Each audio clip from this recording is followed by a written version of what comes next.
செத்து போன எங்க தாத்தா எங்க அப்பா மேல வருவாங்க.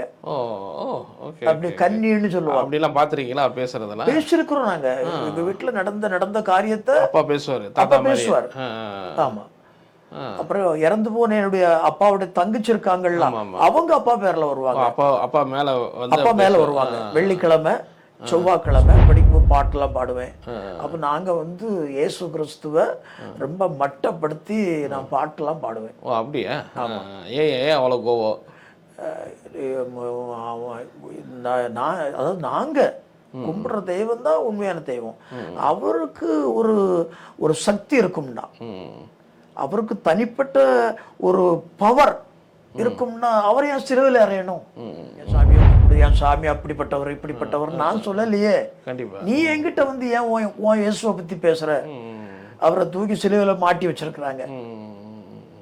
சிலுவையில தூக்கி அரைஞ்சி தூக்கி மாட்டி விட்டாங்க. அவரால் ஒன்றும் செய்ய முடியல. அவரை பத்தி எனக்கு பேச வேண்டாம். நான் 4 வயசுல கிட்டத்தட்ட ஒரு 600-700 வேதாகமத்தை வாங்கி பள்ளிக்கூடத்துல கொடி ஏற்றுவாங்க. கேள்விப்பட்டிருக்கீங்களா? கொடியேற்ற இடம் தனியா இருக்கும். இல்ல, கொடி ஒரு இடம் தனியா இருக்கும். அந்த கொடி ஏற்றுவாங்க. திங்கட்கிழமை மாஸ்ன்னு சொல்லுவாங்க. அந்த கொடிக்கம்பத்திற்கு கீழே வச்சு ஒரு ஆசிரியரோட துணையோட, ஆசிரியரும் ஹெல்ப் பண்ணாரு. ஒரு ஆசிரியர் நல்லா ஹெல்ப் பண்ணாரு.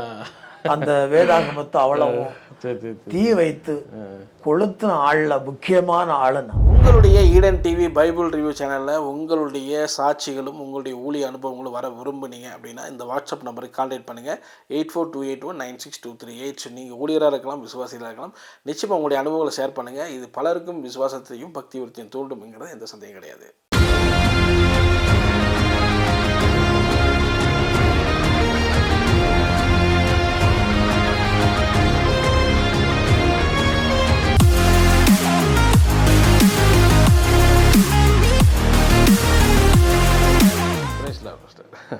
கர்த்தருக்கு ஸ்தோத்திரம். நல்லா இருக்கீங்களா?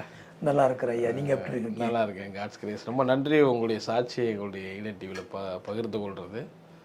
உங்கள் சாட்சியை நான் கேள்விப்பட்டு ஆச்சரியமாக இருந்துச்சு. ஸோ அதை நேரில் கொண்டு போகிறது எங்களுக்கு ஒரு சந்தோஷமாக நினைக்கிறோம், பிளஸ்ஸிங்காக கருதுறோம். இந்த நீங்கள் நன்றி சொன்ன இந்த நல்ல வேளையில் நான் தான் நன்றி சொல்கிறதுக்கு மிகவும் கடமைப்பட்டிருக்கேன். ஏன்னா இவ்வளவு சிரமப்பட்டு ஒரு தூரத்துலேருந்து நீங்கள் கடந்து இவ்வளோ பிரயாசப்பட்டு இந்த காரியத்தை கர்த்தருக்காக செய்கிறீங்கன்னா, கர்த்தர் அதற்குரிய நல்ல பலனை உங்கள் ஊழியத்தில் மினிஸ்ட்ரியில் உங்களுக்கு தரணும். உங்கள் குடும்பத்தை ஆசீர்வதிக்கணும், உங்கள் சேனல் ஆசீர்வதிக்கணும், நிறைய சப்ஸ்கிரைபர் வரணும். அப்பதான் நீங்கள் உற்சாகமாக செயல்பட முடியும். கண்டிப்பாக. தேங்க்யூ. ஸோ உங்களுடைய சாட்சியை கேட்க விரும்புகிறேன். ஆரம்ப காலம் நீங்கள் உங்களுடைய நேட்டிவ் எல்லாமே கன்னியாகுமரி தானே? ஆமாம். நான் பிறந்தது வளர்ந்தது பள்ளி பருவம் எல்லாமே கொட்டாரம் தான். கொட்டாரம். இந்த கொட்டாரம்னு சொல்றது இந்த ஊர்ல தான் நான் பிறந்தது வளர்ந்தது படித்தது எல்லாமே இந்த ஊர்ல தான். அம்மா அப்பா என்ன பண்ணிட்டு இருந்தாங்க? அப்பா ஆரம்ப நாட்கள்ல நாங்க நகை வேலை செய்யறவங்க. ஓகே. பொற்கொல்லர் அப்படின்னு சொல்லுவாங்க. சரி. அந்த பொற்கொல்லர் சமூகத்தை சேர்ந்தவங்க. அப்பா வாலிப நாட்கள் நல்லா இந்த வேலை செஞ்சுட்டு இருந்தாங்க. அப்போ இந்த மொரார்ஜி தேசாய் பீரியட்ல என்ன பண்ணிட்டாங்கன்னு சொன்னா, ஒரு பொற்கொல்லர், அதாவது நகை வேலை செய்யறவங்க, இவ்வளவுதான் கோல்டு வச்சிருக்கணும். சப்போஸ் கவர்மெண்ட்ல இருந்து ஒரு செக் பண்ண வருகிற நேரத்தில் ஒரு எக்ஸாம்பிள் சொல்ல, இப்போ நீங்க 1/2 கிலோ தான் நீங்க வச்சிருக்கணும். சரி. அப்போ இது நாணய வேலைன்னு சொல்லுவாங்க. ஓகே. இந்த வேலைக்கு பேர் நாணய வேலை. சரி. அப்போ நீங்க நாணயமா அந்த வேலையை செய்கிற நேரத்துல உங்களுக்கு நிறைய கஸ்டமர்ஸ் இருப்பாங்க. அதான். அப்ப அந்த கஸ்டமர்ஸ் அவங்க நிறைய கோல்டை தரும் பொழுது நம்ம வீட்டுல அரசாங்கம் சொன்ன அளவுக்கு மேல ஆயிடும் இல்லையா? அப்போ திடீர்னு ரைடு வந்தாங்கன்னா அந்த அரசாங்கம் சொல்றதுக்கு மேல இருக்கக்கூடிய கோல்டை கொண்டு போயிடுவாங்க. அப்புறம் நான் வாங்கினவங்களுக்கு எப்படி கொடுக்க முடியும்? ஆனபடினால நிறைய பொற்கொல்லர்கள் அந்த நாட்கள்ல பாதிக்கப்பட்டாங்க. அது ஒரு ரூல்ஸாவே போட்டிருந்தாங்க. ஒரு ரூல்ஸாட்ட ஆக்கிட்டாங்க. பாதிக்கப்பட்டாங்க. பாதிக்கப்பட்டு நிறைய பேர் தற்கொலை பண்ணிக்கிட்டாங்க. ஓ அப்படியா? ஓகே. ஓ வேலை இதனால தொழில் பண்ண முடியாம. ஆமாம், தொழில் பண்ண முடியும். ஏன்னா இவங்களுக்கு அந்த உட்காந்து அந்த வேலை மட்டும்தான் தெரியும். Okay okay okay. மற்றபடி உள்ள வேலைகள் எடுத்துட்டிங்கன்னா அவங்களுக்கு சைடு ஏதாவது ஒர்க் ஒன்று வச்சுருப்பாங்க. ஆனால் அந்த நகை வேலை செய்கிறவங்கள பார்த்தீங்கன்னா செயின் செய்கிறவங்கன்னா செயின் செஞ்சுட்டு இருப்பாங்க. அது இப்போ நெக்லஸ் பண்ணுறவங்கன்னா நெக்லஸ் பண்ணுறவங்க. இந்த கோவிலுக்கு ஆபரணங்கள் பண்ணக்கூடிய அவங்களுக்கு தனி இது, அது அவங்க அதை மட்டும் பண்ணுவாங்க. ஒவ்வொரு அந்த மாதிரியே அவங்க செஞ்சுக்கிட்டு இருப்பாங்க. அதை தவிர்த்து இந்த வேலை இல்லைன்னா இன்னொரு வேலைன்னு போகிறதற்கு வாய்ப்பு கிடையாது. அப்போ அதனால இவங்களுக்கு வேற வேலை தெரியாது. ரெண்டாவது கஷ்டப்பட்டு வேலை செய்யவும் தெரியாது. ஆனப்படினால நிறைய பேர் வேலையை விட்டாங்க, கஷ்டப்பட்டாங்க. அந்த வேலையில எங்க அப்பாவும் கஷ்டப்பட்டு, அவருக்கு தொழில் இல்லை, எங்களுக்கும் தொழில் இல்லை, அப்பாவுக்கும் தொழில் இல்லை. நான் சின்ன குழந்தை இல்லையா, அப்பா வேலையை விட்டுட்டாங்க. விட்டுட்டு அப்படி இப்படின்னு பார்த்தாங்க, ஒன்றும் முடியல. அப்போ புதுசாக ஒரு வேலையை ஆரம்பிக்கணும்னு சொன்னால் வேற ஏதாவது ஆரம்பிக்கணும், நிறைய முதலீடு பண்ணணும். சரி. அப்போ அண்ணா எங்கள் அப்பாவும் எங்கள் சித்தப்பாவும் பேசி ஒரு ஹோட்டல் ஒன்று ஆரம்பிப்போமே அப்படின்னு சொல்லி இந்த கொட்டாரம் ஊரில் முதல்ல ஒரு ஹோட்டல் ஆரம்பிச்சு. அப்போ உங்களுக்கு என்ன வயசு இருக்கும்? அப்போது நான் சின்ன குழந்தை, சின்ன பையன். அப்போ உங்களுக்கு விவரம் தெரியுது ஓரளவுக்கு. ஹோட்டல் இருக்கிறதுலாம் உங்களுக்கு தெரியும். சரி சரி. ஸோ நீங்கள் இப்படி சின்ன வயசுல இப்படி வளர்ந்து வர்றீங்க. அப்போ ஓரளவு பொருளாதாரத்தில் கொஞ்சம் இதாக ஹோட்டல் வச்சதுக்கப்புறம் இல்லை? அப்பா என்ன பண்ணுவாங்கன்னா, எங்கள் அப்பா ஒரு நல்ல ஒரு கன்னியாகுமரி டிஸ்ட்ரிக்டில் 48 ஆண்டுகள், அதாவது வருஷத்துக்கு 2 தடவை 3 தடவை அப்படி அல்ல, ஒரு நேரம் போறத கவுண்ட் பண்ணி பார்த்தா 48 ஆண்டுகள் சபரிமலைக்கு போன ஆட்கள் யாரும் கிடையாது. அந்த அளவு எங்க அப்பா வந்து ஒரு பெரிய ஐயப்ப பக்தர். அப்படியா? எங்க அப்பா சொல்லுவாங்க தெரிஞ்சவங்கிட்ட, எனக்கு ஒரு ஆசை இருக்கு, சபரிமலையில நான் சாகணும். இங்கெல்லாம் என்னுடைய உடம்பு அங்க கொண்டு வரக்கூடாது, அங்க நான் இறந்து அங்கேயே தனி கற்பூரத்தால என்னை எரிச்சு என்ன அங்க இது பண்ணிடணும் அப்படின்னு அவங்களுக்கு ஒரு ஆசை அப்படின்னு சொல்லுவாங்க. அந்த இது எதுக்கு சொல்றேன்னா, அவ்வளவு வைராக்கியமான ஒரு நபர். அப்போ அவருடைய ஒரே மகனான நான், சரி அப்பா நமக்கு வேண்டதெல்லாம் செய்யறாங்க, அப்ப அப்பாவுக்கு மன விருப்பப்படி நடக்கணும்னு சொல்லி நல்ல படிப்பேன். சரி. ஆனா கொஞ்சம் விளையாட்டுத்தனமா இருப்பேன். ஹோட்டல்ல போய் அதிகமா வேலை செய்ய மாட்டேன். சரி. ஸ்கூலுக்கு போவேன், வருவேன், ஈவினிங் ஆன உடனே பிளே கிரவுண்டுக்கு போயிடுவேன். அப்போ எங்களுக்கு ஹோட்டல் வியாபாரம் நல்லா நடக்கும். அப்போ அப்பாவுக்கும் வருத்தமாக இருக்கும். அப்போ விளையாட்டு பிள்ளை பருவம் இல்லையா, அதனால அப்படி இருக்கும்.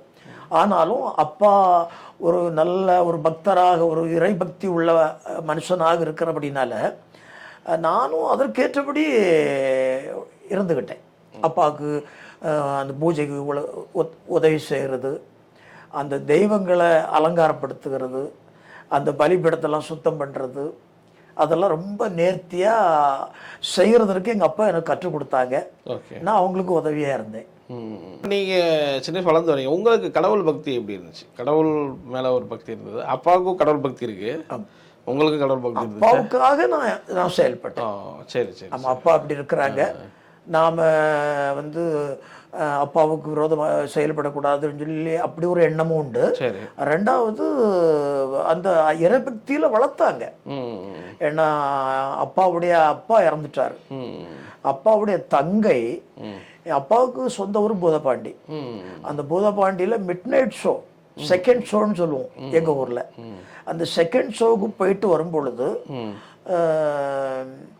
ஒரு பிசாசு அடிச்சு ரத்த வாந்தி எடுத்து அத்தை மறிச்சு போனாங்க. அப்போ அது இங்க வந்த உடனே, வீட்டுல வந்த உடனே அது சொல்லுது, நீ எவ்வளவு தைரியம் இருந்துன்னா நீ இந்த ராத்திரி 12 மணிக்கு மேல எனக்கு முன்னாடி நீ போவ. யார சொல்றீங்க? அந்த அந்த அந்த அந்த பிசாசு சொல்லுது. சரி சரி. அதெல்லாம் ஒன்னு அடிச்சிட்டேன், நீ செத்து போயிடுவே. இப்போ உடனே அத்தை அந்த வாலிப நாட்களில் இறந்து போயிடுறாங்க. இறந்து போனோட வீட்டில் உள்ளவங்கெல்லாம் அந்த தெய்வத்தை பிடிச்சி ஏசுறாங்க. அப்போ பேசின உடனே அவங்களுக்கு அது அது அப்படி முடிஞ்சு போச்சு. அந்த காரியத்தை அவங்களால மறக்க முடியல. அதனால இது இது எதுக்கு சொல்றேன்னா, அப்பா ஐயப்ப பக்தர், சரி, விருப்ப தெய்வம் ஐயப்பன். அப்புறம் இன்னொரு திருச்செந்தூருக்கு வருஷம் போயிடுவோம். சரி சரி சரி சரி. அதுக்கப்புறம் தென்கரை, எங்க அப்பாவுடைய பேர் வந்து தென்கரை மகாராஜன். ஓகே. அது வள்ளியூர், திருநெல்வேலி மாவட்டத்துல வள்ளியூர் என்கிறதான ஊர் பக்கத்துல, சரி, சியோன் மலைக்கு பக்கத்துல இருக்கு இந்த சித்தூர். ஓகே. இன்னைக்கு விசேஷம். இன்னைக்கு உலகத்துல உள்ள அந்த உலகத்துலன்னு சொல்லிட்டேன், இங்க லோக்கல்ல உள்ள எல்லா ஜனங்களும், எல்லா இந்த விஸ்வகர்மாக்களும் அந்த சித்தூர் பட்டணத்துல போய் இன்னைக்கு அங்க தங்கி ஆடு கடா வெட்டி, வருஷத்துக்கு நாங்களும் ஒரு கடா வெட்டி நாங்க எடுத்துட்டு மீதிய அங்க உறவுகளுக்கும் தெரிஞ்சவங்களுக்கு பார்த்து கொடுத்துருவோம். ஓகே. ஸோ அந்த மாதிரி நீங்க வளர்ந்து வரீங்க. அப்படி வளர்ந்து வந்ததுனால அப்போ தெய்வம் இருக்கு. ஓகே. செத்து போன எங்க தாத்தா எங்க அப்பா மேல வருவாங்க. அப்படி கன்னின்னு சொல்லுவாங்க. அப்படிலாம் பாத்துறீங்களா பேசுறதெல்லாம்? பேசிருக்கிறோம் நாங்க. எங்க வீட்டுல நடந்த காரியத்தை அப்பா பேசுவாரு, தாத்தா பேசுவார். ஆமா. அப்புறம் இறந்து போன என்னுடைய அப்பாவுடைய தங்கச்சி இருக்காங்கல்ல, அவங்க அப்பா பேர்ல வருவாங்க. அப்பா மேல வருவாங்க. வெள்ளிக்கிழமை செவ்வாய்க்கிழமை வீட்டுல ஒரு மூலையை சுத்தம் பண்ணி ஒரு டம்ளர் பால், சரி, கரைப்பட, அதாவது எச்சுப்படாம பால் காய்ச்சி நாம குடிச்சிட்டு வைக்க கூடாது. சரி, பால் காய்ச்சி அப்படியே எடுத்து வச்சு, சரி, கும்பிட்டேன்னு சொன்னா எங்க அப்பாவுக்கு மேல அந்த அருள் வந்துடும். யாராவது இறந்தவங்க அப்பா மேல வந்துருவாங்க. வந்து நாங்க, எங்க அம்மா கேட்பாங்க, எங்க பாட்டி கேட்பாங்க, ஏன் இப்படி எல்லாம் பிரச்சனையா இருக்குது அப்படின்னு கேட்டா, அந்த இறந்து போறவங்க எங்க அப்பா மேல வந்தவங்க அதற்குரிய பதில சொல்லுவாங்க. இப்படி எல்லாம் இருந்தது, இது இப்படி எல்லாம் ஆச்சுது, அதனாலதான் இந்த பிரச்சனை, ஆனாலும் நான் உன்னை காப்பாத்துவேன் அப்படின்னு சொல்லுவாங்க. அப்ப நாங்கெல்லாம் குழந்தையா இருக்கிறதுனால ரொம்ப பயபக்தியோடு, பயம் ஒன்னும் உண்டு, பயமும் உண்டு. இப்படி எல்லாம் சொல்றாங்களே அப்படின்னு ரொம்ப ஆச்சரியத்தோடு அதை பார்த்துக்கிட்டு இருப்போம். சூப்பர். அப்படி நீங்க வளர்ந்து வரும்போது உங்களுக்கு ஆண்டவரை பத்தி, ஆண்டவர் இயேசு கிறிஸ்துவை பத்தியான புரிதல் ஏதாவது இருந்துச்சா? தெரிஞ்சதா அந்த மாதிரி ஒரு தெய்வம் இருக்கு? இல்ல, ஆண்டவரை பற்றி தெரியும், நான் அதை ஏற்றுக்கொள்ள மாட்டேன். சின்ன வயசுலயே தெரியும் உங்களுக்கு? ஆமா, என்னோட படித்த நண்பர்கள், சரி, உயிருக்குயிரான நண்பர்கள், அவங்க, நான் பாட்டெல்லாம் பாடுவேன். சிதம்பர ஜெயராமன் ஸ்கூல் படிக்கும்போது பாட்டெல்லாம் பாடுவேன். அப்ப நாங்க வந்து இயேசு கிறிஸ்துவ ரொம்ப மட்டப்படுத்தி நான் பாட்டெல்லாம் பாடுவேன். அப்படியா? ஏன் அவ்வளவு கோவம்? அதாவது நாங்க கும்பிடுற தெய்வம் தான் உண்மையான தெய்வம். அவருக்கு ஒரு சக்தி இருக்கும்னா, அவருக்கு தனிப்பட்ட ஒரு பவர் இருக்கும்னா, அவரை ஏன் சிலுவையில் அறையணும்? அறைய முடியாது இல்லையா? சிலுவையில் அறையணும்னு கேக்குறீங்க? இயேசு அவ்வளவு பவர் இருந்தா வெளியே வந்திருக்கலாமே. அவ்வளவு ஒரு பவர் இருக்குன்னா அவரு அப்படிப்பட்ட நிலைமையை தவிர்த்திருக்கலாம் இல்லையா? அப்ப அவரு என்ன தெய்வம்? அதுல ஒரு தெய்வம் இல்லை. இப்ப நாங்க கும்பிடுற தெய்வம் எல்லாம் அது வீரம் உள்ள தெய்வம். அதனால அதெல்லாம் நீ பேசாத அப்படின்னு சொல்லுவேன். அடிக்கடி பாட்டு பாடுவேன். அப்ப அவங்க சொல்லுவாங்க, கிருஷ்ணன், நாங்க உங்க தெய்வத்தை பழிச்சு பாடுறோமா பேசுறோமா, நீ ஏன் இப்படி பண்ற அப்படின்னு கேட்பாங்க. பேரு கிருஷ்ணன் இல்ல? என்னுடைய பேர் வந்து கிருஷ்ணன். நான் உங்ககிட்ட சொல்லல, என்னுடைய பேர் கிருஷ்ணன். இப்ப எனக்கு திருமணம் முடிஞ்சு என் மனைவி பேரை கட்டணும்னு வச்சிருப்பீங்க, அந்த அம்மா பேர் கிருஷ்ணகுமாரி. அப்படியா? ஓகே, சரி, ஓகே. அப்ப ஸ்கூல்ல என்ன நடந்துச்சு? அப்புறம் ஸ்கூல்ல இந்த பசங்க சொல்லுவாங்க, நான் பசங்களை ரொம்ப என்கிட்ட பேசணும்னா அடிச்சிருவேன். ஓ, அப்படியா? இயேசுவை பத்தி பேசாத. ஆமா, நான் என் சாமியை பத்தி உங்ககிட்ட வந்து பேசலையே, என் சாமியை கும்பிடு, என் சாமி அப்படிப்பட்டவர் இப்படிப்பட்டவர் நான் சொல்லலையே. நீ என்கிட்ட வந்து ஏன் உன் இயேசுவை பத்தி பேசுற? அவரை தூக்கி சிலுவையில மாட்டி வச்சிருக்கிறாங்க. சிலுவையில தூக்கி அரைஞ்சி தூக்கி மாட்டி விட்டாங்க. அவரால் ஒன்றும் செய்ய முடியல. அவரை பத்தி எனக்கு பேச வேண்டாம். நான் 4 வயசுல நான் சபரிமலைக்கு மாலை போட்டு போனாலும் அதை பத்தி, நம்மளுடைய நட்பு நல்லா இருக்கணும்னு சொன்னா இயேசுவை பத்தி பேசாத, அப்புறம் எனக்கு கெட்ட கோபம் வரும். அப்போ அவன் சொல்லுவான், நீ நல்ல பையன், ரொம்ப அன்பா இருக்கிற, ஹோட்டல்ல கூட்டிட்டு போய் எங்களுக்கு டிஃபன் எல்லாம் உங்க அம்மா அப்பா எல்லாம் தராங்க, இவ்வளவு அன்புள்ள உனக்கு ஏன் இப்படி கோபம் வருது? அதாவது இயேசு என்னைய பொறுத்த வரைக்கும் தெய்வம் இல்லை. தெய்வம் இல்லை. நாங்க உங்களுக்கு ஒரு சாமி தான். எங்களுக்கு எத்தனை சாமி இருக்கு தெரியுமா? எங்களுக்கு விருப்ப தெய்வம் ஐயப்பன், இஷ்ட தெய்வம் விருப்பம் இஷ்டம் எல்லாம் ஒண்ணுதான். திருச்செந்தூர் முருகன் வருஷம் வருஷம் போயிடுவோம். வருஷம் வருஷம் அப்பா சபரிமலைக்கு போயிடுவாங்க. அது பற்றலைன்னா எங்க வீட்டுல எங்க தாத்தாவுக்கு பூஜை பண்ணுன்னு எங்க தாத்தா அப்பா மேல வந்து அருள் சொல்லுவாரு. எங்க அத்தை அப்பாவோட தங்கச்சி அவங்க வந்து அருள் சொல்லுவாங்க. இப்படியெல்லாம் ஒரு நல்ல காரியத்துல நாங்க செஞ்சுக்கிட்டு இருக்கிற வேளையில இயேசு இயேசுன்னா என்ன இயேசு அப்படின்னு அவங்க கிட்ட கோவப்படுவேன். ஆனாலும் அவங்க நான் ரொம்ப அன்பா இருக்கிறதா என்ன ரொம்ப சிநேகிப்பாங்க. கிருஷ்ணன் இந்த ஒரு விஷயத்துலதான் கொஞ்சம் மோசம், மற்றபடி கிருஷ்ணன் நல்ல பையன் அப்படின்னு சொல்லி எல்லா பிள்ளைகள், ஆம்பளை பசங்க பொம்பளை பிள்ளைங்க எல்லாம் ரொம்ப அன்பா இருப்பாங்க என்கிட்ட. நானும் ரொம்ப அன்பா இருப்பேன். ஸ்கூல் படிக்கிற வேலையில எல்லாம் பசங்க யாரும் பிள்ளைகளை கிண்டல் பண்ண நான் அனுமதிக்க மாட்டேன். அடிப்பேன், அடிச்சுடுவேன். சரி, கெட்ட பழக்க வழக்கங்கள் செஞ்சாலும் அடிப்பேன். சிகரெட் பிடிக்க கூடாது. அந்த அளவுக்கு கோபம் உங்களுக்கு வரும்? கோபம் இல்லை, நம்ம மாணவர்கள் இல்லையா, ஒரு மாணவர் ஒழுக்கமா இருக்கணும், அப்படிங்கிற ஒழுக்கத்தோடு இருக்கணும். மாணவர்கள் வந்து சிகரெட் பிடிக்க கூடாது, வெத்தலை போடக்கூடாது. அப்போ இவங்க லஞ்ச் டைம்ல சிகரெட் பிடிப்பானுங்க, என்ன பார்த்தா ஒளிச்சு வைப்பாங்க. கண்ணுக்கு எதிர்க்க பார்த்துட்டேன்னா நான் அடிச்சிருவேன். வெத்தலை போட்டாலும் அடிப்பேன். அதுலயே உங்களுக்கு ரொம்ப ஸ்ட்ரிக்ட்டா இருந்திருக்கீங்க, ஒழுக்கமா இருக்கணும் அப்படிங்கிறது. அப்படி செய்யக்கூடாது அப்படின்னு அவங்ககிட்ட நான் சொல்லுவேன். அதான் என்ன பார்த்தா இந்த தவறு செய்யற நண்பர்களுக்கு கொஞ்சம் அலர்ஜியா இருக்கும். ஆனா என்ன நேசிப்பாங்க. இது மத்தியில ஆண்டவர் இயேசு கிறிஸ்து பேசினாலும் உங்களுக்கு பிடிக்காது. அதுல வந்து எனக்கு பிடிக்காது. சரி சரி. அப்புறம் 10th படிக்கும்போது 7th 8th படிக்கும் பொழுது ஒரு சகோதரன் என்ன ரொம்ப ப்ளீஸ் பண்ணி கூப்பிட்டான். சரி. அவன் அப்போ கொஞ்சம் அறிவு வளர்ந்துட்டு, 8ஆம் கிளாஸ்லாம் படிக்கும் பொழுது கொஞ்சம் அறிவு வளர்ந்துட்டு. அப்போ கிருஷ்ணன் ஒரு நாள் எங்க சர்ச்சுக்கு வா அப்படின்னு. சரி. எனக்கு ஒண்ணுமே தெரியாது. அங்கே வந்து நான் என்ன பண்றதுக்கு, எங்க சாமியை கும்பிட்றதுக்கு எனக்கு தெரியும், எப்படி எல்லாம் வழிபடணும்னு தெரியும். உங்க சாமியை கும்பிட்றதுக்கு எனக்கு தெரியாது. கிருஷ்ணன் நீ அப்படி அரைக்கண்ணு போட்டு என்ன பார், நான் என்ன செய்யறனோ அதை நிச்சய். நான் கண்ணை மூடனா நீ கண்ணை மூடு. நான் உட்கார்ந்துருக்க சேர்ல இருந்து இறங்கி முழங்கால் போட்டேன்னா முழங்கால் போடு, கையெடுத்து கும்பிட்டா கையெடுத்து கும்பிடு. இதை செய்ய முடியாதா? இந்த ஒரு நேரம் வருவேன், இதற்கு பிறகு நீ என்ன உன்னுடைய சர்ச்சுக்கு வான்னு என்னை கூப்பிடக்கூடாது. தாங்க நம்ம 2 பேரும் ரொம்ப அன்பா இருக்கிறதுனால அந்த நண்பருடைய பேர் சாம்ஜிரத்தனம். சரி. அது இங்கிருந்து ஒரு 5 கிலோமீட்டர்ல இருக்கு, கரும்பாடுன்னு சொல்லக்கூடிய கோட்டையடி. சரி சரி. அந்த சர்ச்சுக்கு நான் போயிருக்கிறேன். போயிருக்கோம்னா அவங்க அவங்க தெய்வத்தை வழிபட்டாங்க, நான் ஏன் தெய்வத்தை வழிபட்டேன். சர்ச்சுக்குள்ள போய் இருந்துட்டு நான் ஏன் சாமியை நினைச்சுக்கிட்டு இருந்தேன். ஏன்னா எனக்கு இயேசு பிடிக்காது இல்லையா, அதனால எனக்கு அந்த வழிபாடு எனக்கு புரியாது. அது நான் அங்க இருந்து ஐயப்பா இன்னைக்கு இந்த பையன் எனக்கு கூட்டிட்டு வந்துட்டான், தப்புன்னு சொல்லலை, நல்ல ஞாபகம் இருக்கு, இங்க கூட்டிட்டு வந்துட்டேன், கூட்டிட்டு வந்துட்டாங்க, சரி, அதனால நான் இங்க இருக்கிறேன், நீ என்ன காப்பாத்து, எங்க அம்மாவை காப்பாத்து, அப்பாவை காப்பாத்து. ஸோ அப்படி சர்ச்சில் போய் ப்ரேயர் பண்ணிருக்கீங்க அப்படி நான் சொல்லுவேன். சரி சரி சரி. ஸோ அப்படியே நீங்கள் வந்துகிட்டே இருந்தீங்க, அதுக்கப்புறம் உங்கள் லைஃப்பில் என்ன நடந்துச்சு?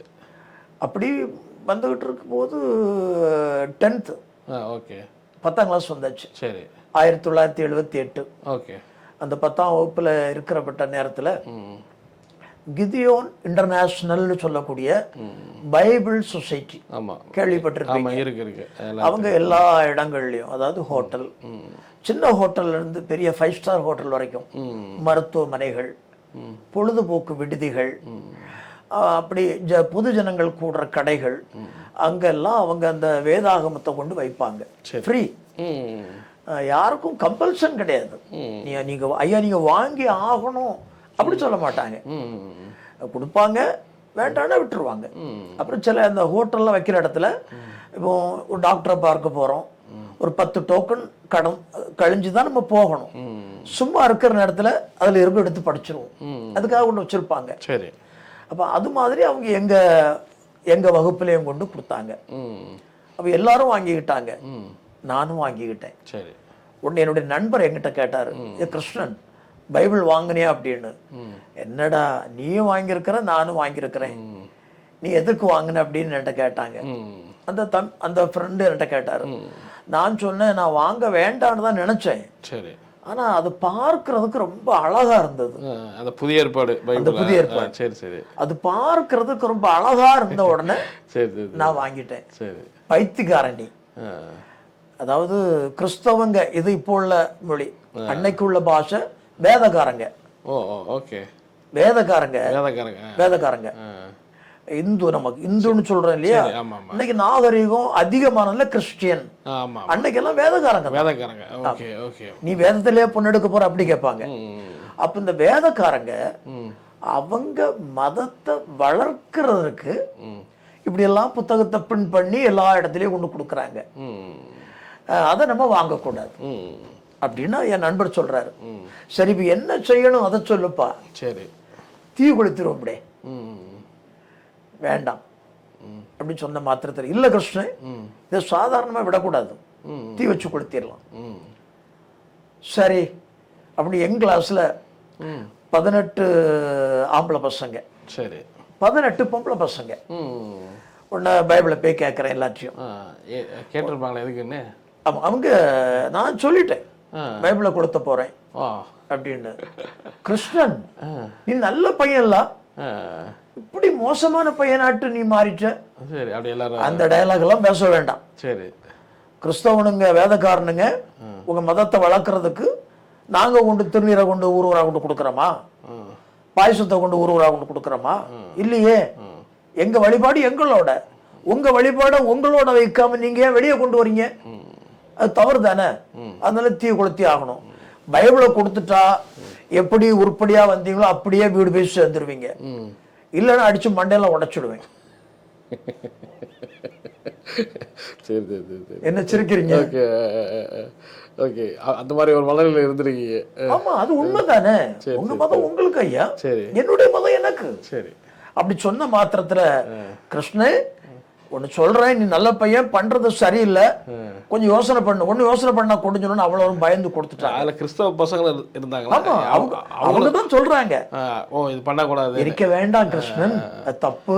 அவங்க பைபிள் வாங்கிட்டீங்களா? வெரைட்டி அவங்ககிட்ட வாங்கிட்டேன். அவங்ககிட்ட வாங்கிட்டேன்.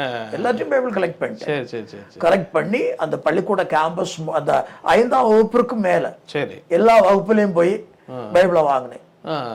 அது இந்து பிள்ளைங்க எல்லாம் கொடுத்துட்டாங்க. ஒரு சில கிறிஸ்தவங்க தரல. அடுத்த வகுப்புல போய் நம்ம அராஜகம் பண்ண முடியாது. அப்படி கிட்டத்தட்ட ஒரு 600-700 வேதாகமத்தை வாங்கி பள்ளிக்கூடத்துல கொடி ஏற்றுவாங்க. கேள்விப்பட்டிருக்கீங்களா? கொடியேற்ற இடம் தனியா இருக்கும். இல்ல, கொடி ஒரு இடம் தனியா இருக்கும். அந்த கொடி ஏற்றுவாங்க. திங்கட்கிழமை மாஸ்ன்னு சொல்லுவாங்க. அந்த கொடிக்கம்பத்திற்கு கீழே வச்சு ஒரு ஆசிரியரோட துணையோட, ஆசிரியரும் ஹெல்ப் பண்ணாரா? ஒரு ஆசிரியர் நல்லா ஹெல்ப் பண்ணாரு. அந்த வேதாகமத்தை அவ்வளவு தீ வைத்து கொளுத்தின ஆள்ல முக்கியமான ஆளுன்னா ஊர்ல ரொம்ப அபிஷேக் பண்ணாங்க. இப்படிதாண்டே இருக்கணும் கிருஷ்ணன், சத்தியா பிள்ளைகள்லாம் இப்படி இருக்கணும். அடுத்த மதத்துக்காரன் வந்து இங்க வந்து இப்படி பண்றேன்னு சொன்னா இனிமேல் வருவானா அப்படின்னு தட்டி கொடுத்தாங்க. எனக்கு ரொம்ப சந்தோஷமா இருந்தது. எல்லாரும் பாராட்டுறாங்களே அப்படின்னு சொல்லி ரொம்ப சந்தோஷமா இருந்தது. அப்படி அவ்வளவு ஒரு வைராக்கியம். வீட்டுல அம்மா அப்பாங்களாம் தெரியுமா? அம்மா அப்பாவுக்கு கேள்விப்பட்டிருக்காங்க. நீ ஏன் அது பண்ண, அது தவறு தான், நீ செஞ்சது ஓரளவு ரைட்டு அப்பா சொன்னதா. ஆமா, ஆனா அது தவறு. அவங்க கிட்ட வந்து இது எங்களுக்கு தேவையில்லை, கொண்டு போங்கன்னு அவங்களை இங்க திருப்பி அனுப்பிச்சு விட்டுருக்கணும். வாங்கி எரிச்சது தப்பு. ஆமா, இப்ப நம்ம வீட்டுல வந்து நம்ம வழிபடுற தெய்வத்தை அவங்க எதுவும் பண்ணா நம்ம விடுவோமா? நமக்கு எவ்வளவு கோபம் வரும். பைபிள் கொடுத்ததுக்கு ஒரு இவ்வளவு கோபம் வருது. நம்ம தெய்வத்தை நம்ம வழிபடுற இடத்துல வந்து ஏதாவது ஒரு பிரச்சனை பண்ணாங்கன்னா நம்ம உயிரோடு விடுவோமா அவங்கள? கண்டிப்பா. அப்ப நம்ம மதம் நமக்கு பெருசு, அவங்க மதம் அவங்களுக்கு பெருசு. ஆனா நீ தீ வச்சு கொளுத்துறது ஒரு சைடு கொஞ்சம் ரைட்டு, ஒரு பக்கம் தவறு. நீ 10th படிக்கும் போது நடக்குது. 10th படிக்கும் போது நடந்தது. அதுக்கப்புறம் என்ன நடக்குது? அதற்கு பிறகு +1 தான் நான் படிச்சிருக்கிறேன். +1 முடிச்சுட்டு ஹோட்டலில் இருந்துட்டேன். சரி. ஆனால் அந்த ஹோட்டல் வந்து நல்லபடியாக ஹோட்டல் எங்கள் ஹோட்டல் ரொம்ப ஃபேமஸ். சரி. கொட்டாரத்தில் எங்களுக்கு 3 ஹோட்டல் உண்டு. 3 ஹோட்டல்லையும் 3 பிரான்ச். Okay okay. 3 பிரான்ச்சும் ரொம்ப அருமையாக இருக்கும். ஆனால் என்ன ஒரு காரியம்னு சொன்னால் கடைக்கு வருகிறவங்க கொஞ்சம் தண்ணி போட்டு வருவாங்க. தண்ணி குடிப்பழக்க வழக்கம் போதை போட்டு வருவாங்க. அப்போ என்ன மரியாதை சொல்ல வேண்டாம், தம்பி டேய் அப்படின்னு கேட்டா நான் ஒன்றும் சொல்ல மாட்டேன். சரி. லேன்னு கூப்பிட்டுட்டாங்கன்னா நான் திருப்பி லேன்னு சொல்லுவேன். ஆமா, அப்பா ஏசுவாங்க. நம்ம அவங்கள வச்சுதான் தொழில் நடத்திக்கிட்டு இருக்கிறோம். அவங்க ஒன்ன லேன்னு சொல்லிட்டாங்க, நீ திருப்பி சொன்ன நாளை கடைக்கு வருவாங்களா, வியாபாரம் நடக்குமா அப்படின்னு அப்பா கேட்பாங்க. அப்போ நான் சொல்லுவேன், நம்ம காசை கொடுக்குறோம், நம்ம பொருளை நல்லா அவங்களுக்கு தேவையான பொருளை கொடுக்குறோம், அதற்குரிய காசை கொடுக்குறாங்க, இதுதான் தொழில். அவன் வீட்டு வேலைக்காரனானா வாழன்றான் போலன்றான் எடுலன்றான், அது முடியாது அப்படின்னு நான் பேசுவேன். உடனே அப்பா போய் அந்த ஆட்கிட்ட ப்ளீஸ் பண்ணுவாங்க, தம்பி வருத்தப்படாதீங்க, ஐயா வருத்தப்படாதீங்க, சின்ன பையன் இல்லையா, அதனால கொஞ்சம் அப்படி இருப்பான், அவனுக்காக நான் உங்ககிட்ட மன்னிப்பு கேட்குறேன் அப்படின்னு அப்பா போய் கேட்பாங்க. நான் அப்பாவை திட்டுவேன், நீங்க ஏன் மன்னிப்பு கேட்குறீங்க, நான் என்ன தப்பு பண்ணேன், என்ன சாருன்னு கூப்பிட வேண்டாம், தம்பி அந்த சட்னி கொடு, ஒரு வடை கொடு, எனக்கு இந்த ஒரு தோசை சொல்லு, லே ஒரு தோசை சொல்ல அப்படின்னா அது எப்படி நீங்க அவங்ககிட்ட போய் மன்னிப்பு கேட்குறீங்க அப்படின்னு அப்பா கிட்ட டென்ஷன் ஆயிடுது. உனக்கும் ஹோட்டலுக்கும் ஒத்து வராது அப்படின்னு சொல்லுவாங்க. ஆனாலும் அப்பா கஷ்டப்படாரு இல்லையா, நடக்கும். அப்பா கூட +1 முடிச்சுட்டு அப்படியே இருந்தீங்களா, படிக்கும் போது முடிச்சுக்கிட்டு படிக்கலையா டைம் அது பிறகு நான் எங்கேயும் போகல. சரி, காலேஜுக்கெல்லாம் போகல. ஏன்னா எனக்கு கடையை கவனிக்கிறது எங்களுக்கு முடியாது. கரெக்டா இருந்துச்சு. கரெக்டா இருக்கும். காலை 4 மணிக்கு எழும்புவோம். 4 மணிக்கு எழும்பி 5 மணிக்கு ஹோட்டல் ஓப்பன். 5 மணில இருந்து 11:30 மணி வரைக்கும் பாத்ரூம் கூட போக முடியாது, அந்த அளவு ஜனங்க வந்துகிட்டே இருப்பாங்க. ஆமா. ஸோ அப்போ அதில் இருக்கிறீங்க. அதுக்கப்புறம் என்ன நடக்குது, ஒரு வெளியே போக முடியல, ஒரு என்டர்டெயின்மெண்ட் இல்லை, வரவெல்லாம் நம்மள ஒரு வேலைக்கார மாதிரி பார்க்குறான் அப்படின்னு எனக்கு ஹோட்டல் தொழில் மேலே இருந்த ஒரு அக்கறை எல்லாம் போயிடுச்சு. அப்படின்னு சொல்லி அப்படி இருக்கப்பட்ட நேரத்தில் சரி, இப்பொழுது என்னுடைய மனைவியினுடைய அப்பா, என்னுடைய மாமனார், சரி, அவரை நீங்க தெரிஞ்சிருக்கணும். ஏன்னா அவர் எனக்கு பெண்ணு கொடுத்ததுனால எனக்கு மாமனார் இல்ல, எங்க அப்பாவோட தாய் மாமன் பிள்ளை. அப்படியா? Okay okay okay. எங்க பாட்டி இருக்காங்கல்ல, பாட்டிக்கு கூட பிறந்த அண்ணனுடைய பிள்ளை என் மாமனார். பொண்ணு கொடுத்தாலும் கொடுக்காவிட்டாலும் அவர் எனக்கு மாமனார். அவர் அடிஷன் பெயிண்ட்ல ஒரு 30-40 வருஷம் வேலை பார்த்தாங்க சென்னையில. இந்த இப்ப நான் திருமணம் பண்ணிருக்கக்கூடிய மாமா மகளை எனக்கு கொடுக்கறதற்கு குடும்பத்துல ஒரு சில எதிர்ப்பு. அப்படியா? ஏன்? சரியா ஏன்னா மாமா ஒர்க் பண்றாரு, மாமாவுக்கு கூடி வந்தெல்லாம் கவர்மெண்ட்ல ஒர்க் பண்றாங்க, நல்ல கார்பெண்டர்ஸ் அந்த லெவல்ல இருக்காங்க, இவங்க ஹெல்ப்பரா தானே இருக்கிறான் அப்படின்னு. ஆனா மாமனார் சொன்ன காரியம் ஒழுக்கமான பையன், சரி, எந்த தீமையான கெட்ட பழக்க வழக்கம்லாம் ஒன்றும் கிடையாது, நல்ல ஒழுக்கமான பையன் அப்படின்னு சொல்லி அவங்களுடைய ஒப்பீனியன். 30 வயசுல மேரேஜ் பண்றீங்க? ஆமா, மேரேஜ் முடிஞ்சு எங்க கொட்டாரம் எங்க ஊர்ல ரிசப்ஷன், வரவேற்பு. ரிசப்ஷன்லாம் சொல்ல மாட்டாங்க, வரவேற்பு எத்தனை மணிக்கு அப்படிதான் கேட்பாங்க. வரவேற்புங்க வச்சு இன்னைக்கு வரை. உங்க பேரு கிருஷ்ணன், மனைவி பேர் கிருஷ்ணகுமாரியா? ஆமா, என் பேர் கிருஷ்ணகுமாரி. திருமணம் நடக்குது. அப்ப எல்லாரும் கேட்டாங்க, நல்ல பொருத்தமான பேரை பார்த்து பிடிச்சிருக்கிறேன் அப்படின்னு எல்லாம் கிண்டல் பண்ணாங்க. உறவுகள்லாம் வந்து திருமணம் ரொம்ப கிராண்டா நடந்தது. சரி சரி சரி. அதுக்கப்புறம் என்ன நடந்துச்சு? அதுக்கப்புறம் நான் அங்கே ஒர்க் பண்ணிக்கிட்டு இருந்தேன். அப்புறம் குழந்தைகள் பிறந்தாச்சு. முதல்ல பெண் குழந்தை பிறந்தது, அவங்களுக்கு அதுக்கு ஷர்மிளான்னு பேரை வச்சுட்டோம்.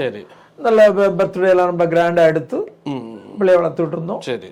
2வது பையன் பிறந்தார். ஓகே. ஆமா. அப்போ இந்த குறிப்பிட்ட நாட்கள்ல இப்போ 3 மாசம் 4 மாசம் பிறண்டு படுக்கும்னு சொல்லுவாங்க. அப்புறம் எழுந்துறதுக்கு முயற்சி பண்ணணும்னு சொல்லுவாங்க, ஆமா ஆமா ஆமா. முட்டி போட்டு தவள ஆரம்பிப்பாங்க. இதெல்லாம் ஸ்டெப்பா ப்ராசஸ் இருக்கு. இந்த ப்ராசஸ் எதுவுமே என்னுடைய மகனுடைய வாழ்க்கையில இல்ல. ஓ, அத பொண்ணு கரெக்டா எல்லாமே பண்ணிட்டாங்க. பொண்ணு எல்லாம் கரெக்டா பண்ணிட்டான். பையன் வந்து அந்த மாதிரி பண்ணல. பையனுக்கு சரியாகல. சரி சரி சரி. உடனே மீன்ஸ் நாளாய் ஒவ்வொன்றும் நடக்குதா அப்படியா? தலை நிக்கிறது வருஷம் இந்த நடைமுறையில் உள்ள பழக்க வழக்கத்தின்படி அவன் ஒண்ணுமே செய்யல, அப்படி இருப்பான். சிரிக்கல, எதுவுமே பண்ண மாட்டான், ஒண்ணுமே செய்ய மாட்டான், அப்படி இருப்பான். அப்போ டாக்டர்கிட்ட போய் காமிச்சோம். சரி. உடனே நீங்க 2 பேரும் உறவான்னு கேட்டாரு. சரி. ஆமா, ரத்த சம்பந்தமான உறவு. உங்களை பார்த்தா படிச்ச நபர் மாதிரி தெரியுது, புத்தி கெட்டத்தனமா இருந்திருக்கீங்களே. என்ன சார் புத்தி கெட்டத்தனமா இருந்துட்டேன்? சரி. அதாவது ரத்த சம்பந்தமான நிலைமையில இருக்கக்கூடியவங்க திருமணம் பண்ணா அவங்களுக்கு பிறக்கிற குழந்தை ஏதாவது ஒரு வகையில ஊனமுள்ள குழந்தையா பிறக்கலாம், வாய்ப்பு இருக்கு. மருத்துவருடைய அறிக்கை. அதான் ஊனம்னா உடனே நொண்டி அப்படி சொல்ல வரல, பேசாம ஆகலாம். புத்தி ஒரு மனுஷனுக்கு 100% அறிவு வளர்ச்சி வேணும், அந்த வளர்ச்சி கம்மியாகலாம், நடக்க முடியாதவன் ஆகலாம், அப்படிலாம் பிரச்சனை இருக்குது. இப்போ இந்த குழந்தைய இப்போ 6 வயசுல கொண்டு வந்திருக்கிறீங்க, இந்த பையன் நடக்க மாட்டான், பேச மாட்டான். 6 வயசுலயுமே நடக்கல அவரு? ஆமா. ஓ, தூக்கிட்டு தான் போவீங்களா? ஆமா. பேசவும் மாட்டாரு? ஆமா, பேசவும் மாட்டான். Okay okay okay okay. அவங்க அம்மா அப்படி கூப்பிடுவான், போய் சீண்டி கூப்பிடுவான், இப்படி இப்படி காமிச்சா தண்ணி கொடுக்கணும். ஆமா, இப்படி காட்டுவான். பாத்ரூம், இது 1 பாத்ரூம். இப்போ ஆக்ஷன் தான், எல்லாமே ஆக்ஷன். சரி சரி. அதை பார்த்துக்கிட்டு உங்களுக்கு ரொம்ப எனக்கும் மனைவிக்கும் ரொம்ப ஒரு வேதனை. குழந்தை நடக்காது, சப்பானி, ஊமை அப்படின்னு சொல்றாங்க. சரி. எப்படி கொல்ல முடியும்? கருணை கொலைன்னு சொல்லி இன்னைக்கு நான் கேள்விப்படுறேன். நான் அன்னைக்கு எனக்கு திருமணம் ஆகி குழந்தைகள் பிறந்த நிலைமையில அந்த கருணை கொலையெல்லாம் இருக்குதுன்னு எனக்கு தெரியாது. 10 மாசம் சுமந்து கஷ்டப்பட்டு வளர்த்த குழந்தைய எப்படி கொல்ல முடியும்? கொல்றதுக்கு அப்படி யாரும் ஐடியா சொன்னாங்களா உங்களுக்கு? நான் என் மனைவி பேசுறோம், எப்படி என்ன செய்ய முடியும்? எதுவுமே செய்யலங்கும் போது அது ஒரு இதா நினைக்கிறீங்க. அதாவது டாக்டர் சொல்லிட்டார் இல்லையா, இந்த பையன் ஜப்பானி, சரி, நடக்க மாட்டான். ஸோ இந்த நீங்க உறவுல முடிச்சதுனால இந்த மாதிரி நடந்துருச்சுங்கிற சொல்றேன். ஊமையான பையன், பேச மாட்டான். அப்போ ஏதாவது வாய்ப்பு இருக்குன்னு சொன்னாங்களா? கிடையாது. சரி சரி சரி, வாய்ப்பு கிடையாது. சரி. ஏன்னா அவனுக்கு வந்து கொஞ்சம் மன வளர்ச்சி குன்றிய பையன். Okay okay okay okay. எம்ஆர்ன்னு சொல்லுவாங்க. சரி. Mentally retired. ஓ, இப்போ அவனுக்கும் தெரியாது. சரி சரி சரி. ஓகே. அப்படின்னு சொன்ன மாத்திரத்துல நாங்க உடைக்கப்பட்டோம். சரி. நான் என் மனைவியும் உடைக்கப்பட்டோம். சரி. இப்படி ஒரு சூழ்நிலை ஆயிடுச்சு. அப்படி ரொம்ப கஷ்டப்பட்டோம், கண்ணீர் வடிச்சோம். என் மனைவிக்கு நான் ஆறுதல் சொல்லுவேன், என் மனைவி எனக்கு ஆறுதல் சொல்லுவா. சரி, எப்படி போகட்டும் அப்படின்னு சொல்லி குழந்தைய வளர்த்து விட்டுருந்தோம். இப்படி இருக்கப்பட்ட காலகட்டத்தில் எங்க அம்மா